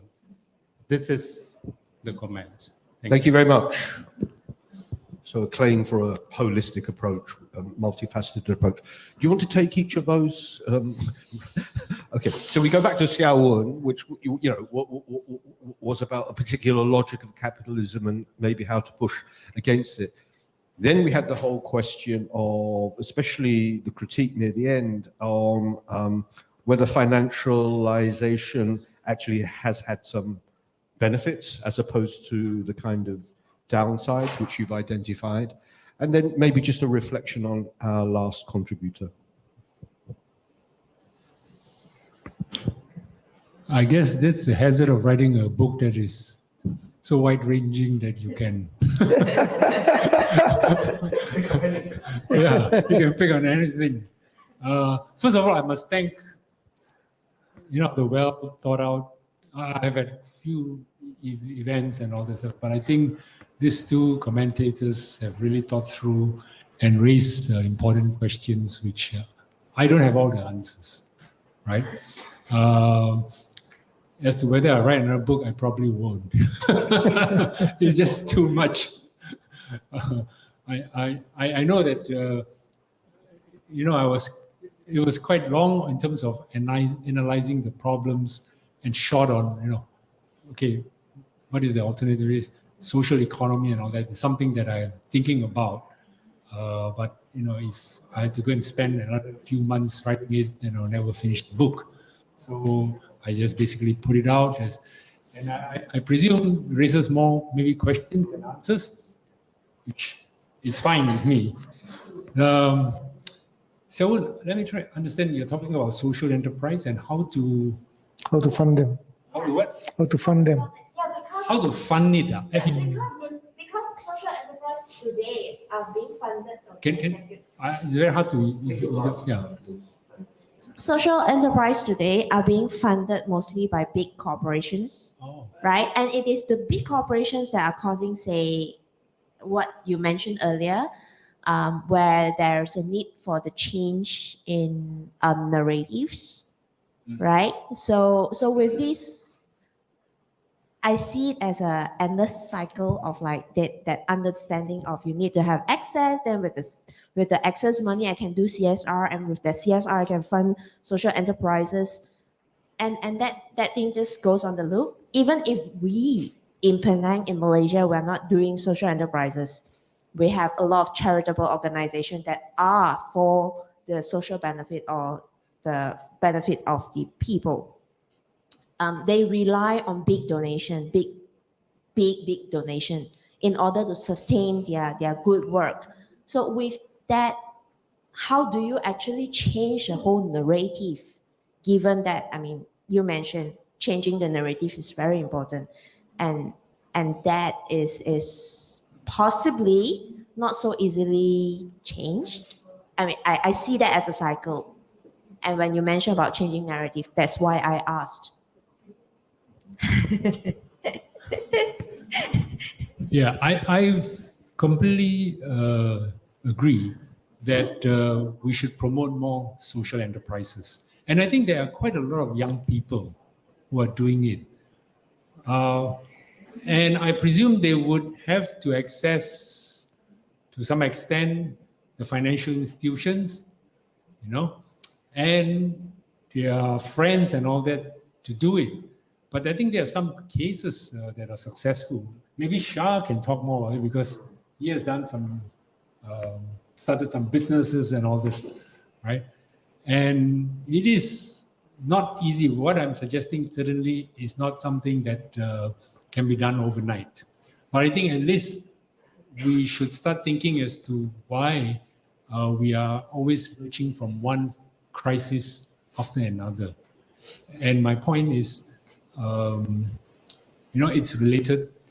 I'm not saying that we shouldn't have market. I think market is important, right? That, however, that it should not be the dominant thing, right? So, for example, social banks, which I'm more familiar with. Okay? There are many countries now which have started social banks, where they instead of having just one bottom line, which is to maximize profit, they're talking about a triple bottom line, that they make sure that it's to meet some social needs, that it is environmentally not destructive, and that it would be financially viable. You don't want to run an organization that's financially not viable, okay? So, and also when they run the social banks, they also make sure that within the staff, there is not this huge differences in salary between the lowest paid and the highest paid, like we have in corporations, in the hundreds and all this stuff. So those things are important. They're small, but they're important. And frankly, like, I told you some friends from Korea were planning to joined this online, they are liaising with me to try to figure out, how to start social banks. And that's one of the things we are trying to do. I mean, it's a small way, but I think we have to do it. That's Can I follow up? Follow up on that question? Because you mentioned social bank. Isn't how banks were started as like small banks, community banks, and then it is the merging and all that actually ended up with what we have today. So now we are talking about reversing to how it used to be, when the global trend is more merging, more acquisition. Actually, I like to take on that. I can use it. Yeah. I think in this spirit of rethinking, right, it's also useful to remember that when we talk about the state, private sector, and civil society, we talk about that in the context of a modern nation state, right? And in a country like Malaysia, this is not even 100 years old. It's not even 100 years old, your modern nation state, right? And what's interesting is when you look at the literature today, there's a lot of interest in looking at what existed, what was society like before colonialism? What was society like before modernity, right? How did people organize themselves? We know, for example, that long distance trade was happening, right? There were financial institutions, there were health institutions, there were educational institutions, but society organized themselves perhaps differently, perhaps the church or the mosque or the Waqaf system, the guilds, the trade associations, and so on. So there are other alternative institutions that one can think about if we begin to think outside the confines, you could say, of our relatively recent young modern nation state. And then perhaps that's where your new narrative could be found. I'm not going to ask you to touch on the other two questions just for the time being. Are there any reflections or questions from the floor that look more specifically at the health situation, the COVID situation, and in particular reflecting on what happened here in Malaysia? Remember, I'm going to ask all three of them to give some kind of reflective assessment of the situation here. But are there contributions from the floor to that effect? Sorry if I'm slightly trying to shape the discussion in particular way. Yes, sir. We have I have a question. Dr. Lim, how would you connect digitalization of the economy with structural reforms with the impact of COVID-19? Okay, that's a huge question. And there was another one? Sorry, somebody else put their hand up. Yes, please. Recently, I've been hearing a lot of cases about treatment-resistant diseases on the rise, especially one of them being treatment-resistant tuberculosis. It seems that there's been a growing trend of new diseases that are becoming more treatment-resistant, and this may give rise to more possible health crises in the future. Do you see, in your opinion, do you think that the COVID crisis will affect how in general, the population and how factories and how the government handles policies with regard to economy when all of these crises appear again? Do you want to take the first one? The kind of structural reforms, again, enormous question. And then the second one about resistance, new diseases and so on. What are the implications of the pandemic for health structures or health responses? Me? Yeah, or we look at each other. Okay, I have the mic. Okay. Yeah, two questions. Maybe I just do a bit of reflection on the Malaysian situation first. Malaysia was very, very, very, very unfortunate, I think. We had a double whammy. First COVID, and then we had the political crisis and entered into a long period of, neither here nor there, as people like to say, the old has died and the new cannot be born, So it's like, I think we're still in it. So, it was, I think that Malaysia, when in the beginning, when things were left to the healthcare services and the professionals, I think we did quite well amidst all the uncertainty and not knowing what to do and what the new virus is all about. And I think we kept pace with international developments, with WHO especially. And even when we had the big outbreak due to the religious gathering in Klang Valley, in Serdang, we managed to come back from that and have things under control. The time when things went out of control was the Sabah elections. And the Sabah elections, I think, was the beginning of the unraveling of the healthcare system, because somehow or other, I don't know what the inside stories were, but the politicians managed to, I think, exert their authorities over the professionals, I believe. So we did, in a way, spiral out of control, and I think that we have hopefully slowly come out of that. Essentially, the political crisis is even more entrenched, even more disastrous than the COVID pandemic, I think. And we still have to struggle with that. I think, what to do about that, I think that's a very, very, very long question which cannot be addressed here. But essentially, I think we have a very vibrant civil society, and they are trying to do something about structural reforms. And I think that that's the way to go. I don't think it's very helpful to talk about this politician being better than that politician, because essentially it is about changing the structure of our political system.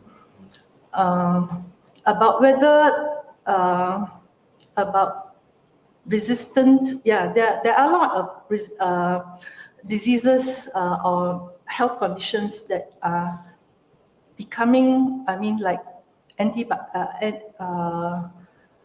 bacteria that are becoming resistant to antibiotics. The one that comes to mind are the infections that you pick up while you're in hospitals. And we don't have the antibiotics to deal with it. And so that's it. And I'm not sure what your question is. Are you asking me how do we deal with it?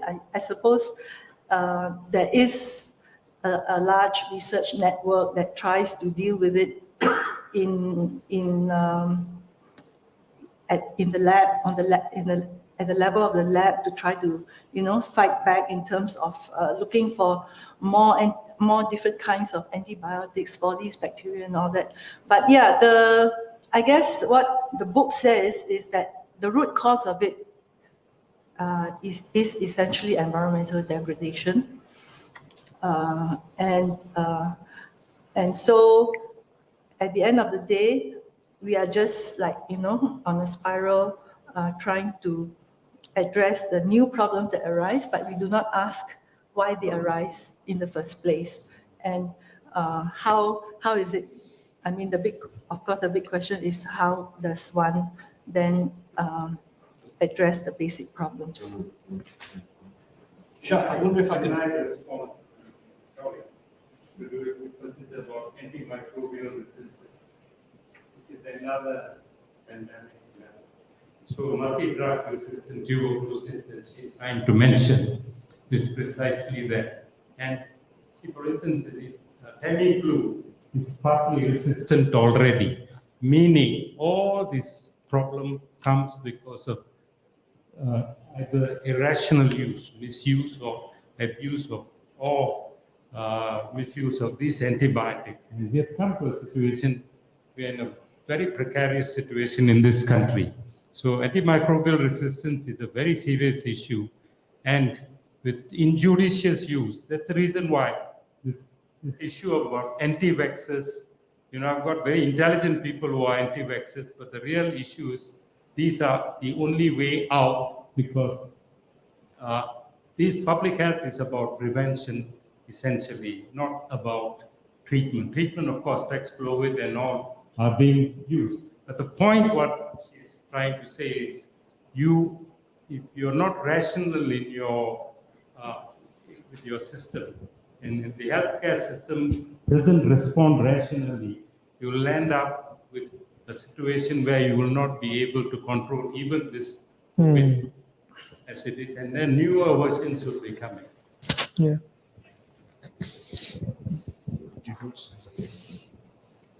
It's very short. Thanks. Just very short, something positive about the COVID crisis, the lockdowns. What we noticed was that there was a lot less pollution, a lot less noise, haze, much fewer motorbikes with their horrible extra exhaust pipes, and cars. The noise was much reduced. For me, it was like, wow, this is what we should do to go to that green tsunami somebody mentioned. I don't know where it came from. That's a very different thing. Do you know what he means by green tsunami? The fact that the Islamic Party won the largest number of seats in the recent parliamentary election. Can we just leave? Correct? Can we just leave it at that? Okay, okay. Do you want to respond to? Because you were making a similar point that there's sort of one of the maybe unintended consequences, of course, of the pandemic, and newspapers like the kind of liberal ones I read, like The Guardian, would show you pictures of wildlife in the middle of cities, re-inhabiting and blue skies and so on. I lost one of my businesses. Other side of the same coin. I closed one of my bookshops. Never recovered. So great. I also cycle everywhere, by the way, and it was marvelous to cycle through the streets of Georgetown without being mowed down by, I was going to say fucking, I won't say fucking, Penang drivers. Okay? So yeah, I had a great benefit that I lost one of my businesses, but I cycled in relative safety. Marginal gains versus profound loss.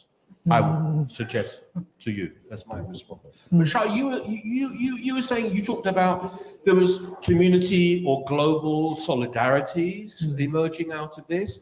You even said, well, some of these populist, right-wing populists like Bolsonaro or Trump have gone, although I would argue the systemic politics that they've introduced into the middle of the body politic have not disappeared.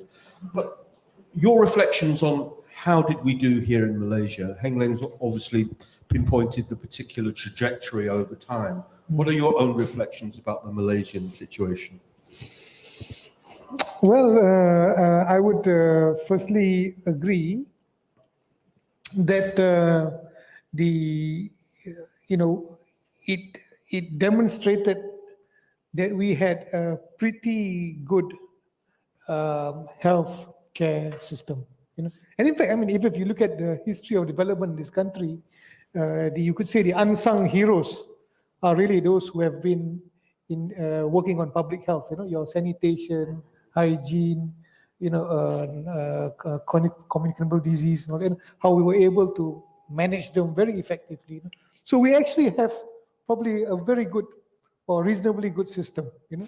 And I think the lesson learned here was that, and this is where this thing about populist politicians overriding the sort of rational, sound advice of their technocrats, or their professional experts became an issue, and then the whole thing unraveled. So I think it's important for us to learn from the experience, because the fact is that there are going to be more pandemics to come.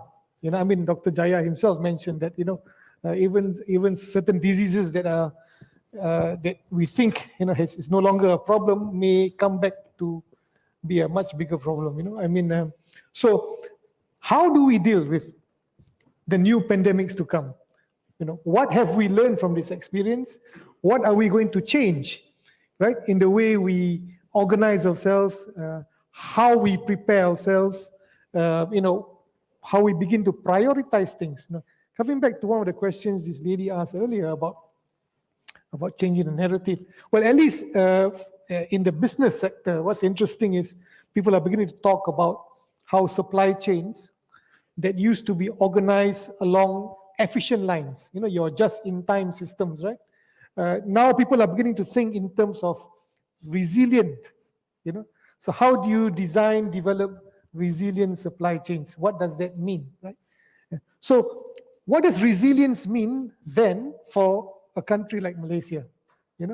The context of our nation, 80% of us today live in urban areas, for example. So, if you had a pandemic, what does it mean in terms of how quickly it's going to spread? I don't know, right? So, but how can we begin to plan for that, model for that? How do we begin to design more effective responses? One thing that's clear is that, and it's a lesson learned, right? Whatever is decided in Putrajaya doesn't necessarily get felt on the ground, And I just showed you an example of, Makcik Rosa, who was not getting what she really needed, And of course, the bureaucrats in Putrajaya are going to say, tick, we've just spent 300 million ringgit. What a great, administration we are. So how can we ensure, right, that we can create systems that actually make a difference on the ground? And I'm quite sure in redesigning our approaches, it will have to utilize a lot of elements of localism, meaning using resources that exist at the local level. And that is why our civil society, our NGOs had been very effective, because they are the ones on the ground. They know who needs what, and they know how to access them, And so perhaps in rethinking, coming back to your social enterprise question, how do you fund them, right? Perhaps, the government, instead of paying all these huge salaries for bureaucrats to sit in Putrajaya, perhaps they could create, much more effective small grants programs that can be disbursed through NGOs and other civil society organizations, So that's one thought. I'd like to come back to the question actually earlier about digitalization, right? Because this is actually a very interesting question, because this is actually the other dimension of the transformation that Mahui talks about. So there's the problem of financialization, but what's beginning to emerge today also is the problem of digital capitalism, and the creation of platform capitalism and surveillance capitalism that comes through this. Take for example today. It's shocking that 70% of advertising revenue today is taken up by only two companies, Facebook and Google. That means all the other companies are fighting, killing each other for just that 30% of ad revenue.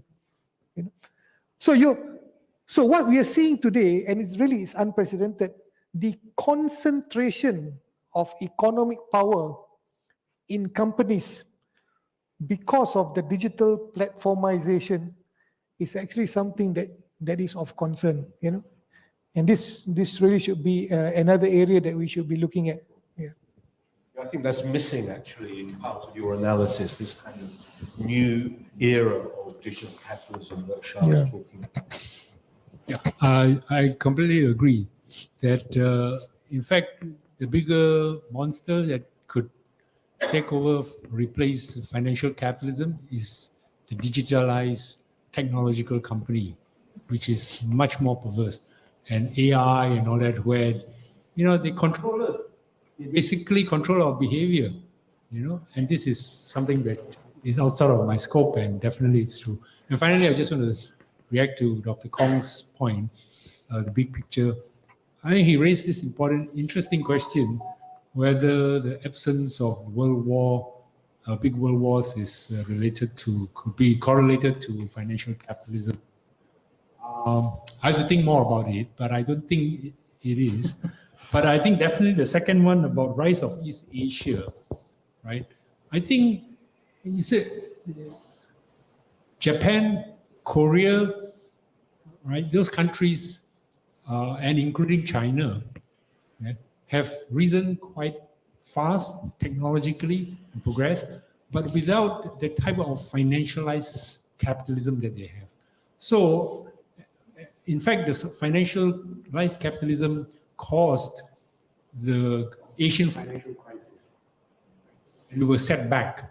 So I think finance is important, but it can't be so pervasive. And in fact, World Bank themselves says that the relationship, when finance is important for growth, but when there's too much finance, actually, it presents much more problems and leads to more crisis and degrowth rather than growth.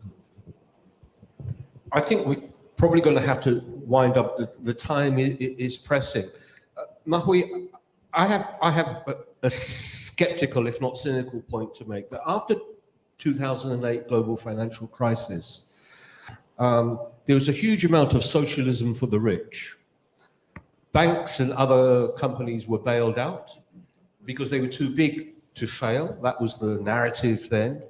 And the reality for a huge number of people globally was austerity.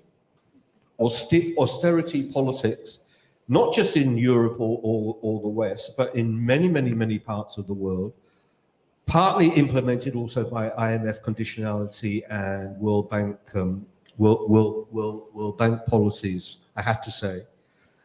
And that in itself led to a new politics of ressentiment, resentment, which then feeds into the kind of right-wing populism that we've all been talking about.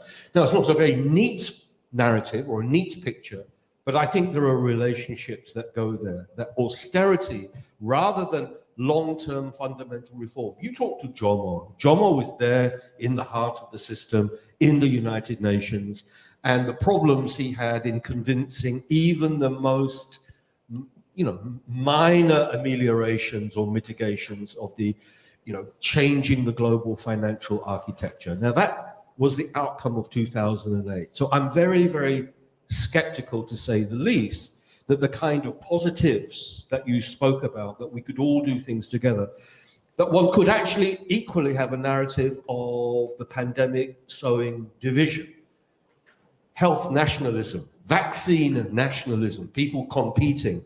And of course, although early on in the pandemic, people said, well, the pandemic is treating everyone equally. Well, we know that was not the case, because simply well-to-do people, rich people, had better chances, as they always do have when it comes to health, of at least mitigating or, of course, there are always famous cases of filthy rich people who died. Good, fine, that's excellent. But I really do wonder whether, I can remember those early days. I barely use social media. I don't have a smartphone. But the level of toxicity in the blame game, China flu, attacks upon Asian Americans, which became, for the first time, Asian Americans said, oh my goodness, we're a minority, we're the model minority, but now we're getting attacked, just like African Americans or Hispanics. But also, even a regional bloc like the European Union, there was a degree of vaccine rivalry and things being done at a national level rather than a regional level. The WHO was deeply criticized at various times by various bodies. And then, of course, we have the United States, always the exception, always doing it, bleach. We should have all gone down the bleach He should have taken bleach himself, shouldn't he? He should have been the guinea pig. I had my doubts whether, the toxicity, you saw it online, let's blame the Chinese here in Malaysia. And then when the politicians or the religious gathering and so on, let's blame the bloody Malays and the Muslims and so on. That was near the surface. My niece is a medic in London. Her mother's black. She's quarter Peranakan, quarter white, half black. Frontline racism in the National Health Service, right at the front line. So those were issues, those deep-rooted social inequalities, and were not somehow mitigated by, I think, a sense of like, it's wartime, let's all pull together. In fact, I think they may have been exacerbated. I'd like to give the last word to Mahui, and well, he's saying no, but he's the Picasso of our time. And we need to hear Picasso speaking unto us. I don't have much more to add except to thank actually all of you for raising difficult questions. But I think if anything, the book kind of makes people think out of the box, and rather than to accept the dominant narrative that the market is going to solve everything, I'm not the market is tyrannical, but I'm not suggesting that we replace it with state tyranny. I'm not, right?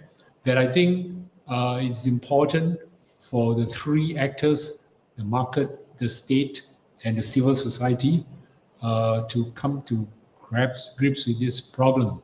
And that's all I have to say. I don't know the others.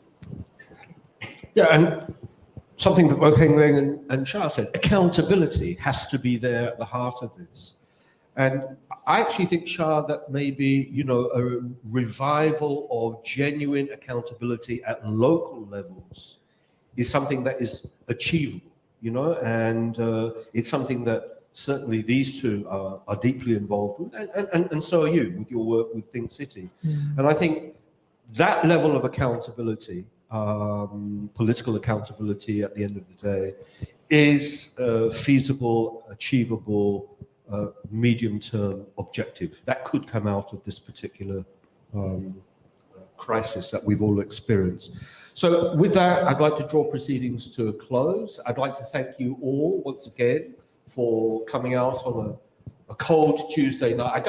I'm saying it's cold because in here it's like 16 degrees and it's bloody freezing. But It is we'll freezing. go outside and it'll be balmy and tropically and velvety warm. Who knows? Shah, really interesting reading of the text. I thought that was actually excellent, and it should have persuaded you to buy the book. It's a snip. Heng Leng, thank you so much. A really nice, sharp, focused reflection and critique, a friendly critique, which is actually what all writers, all scholars need. And above all, of course, I'd like to thank Mahui for persuading Penang Institute, against their better judgment, to actually host him here. I was asked whether I would make sure he would behave himself. He did, for the most part, behave himself. So please can we offer up our great thanks for Shah, Heng Leng, and Mahui.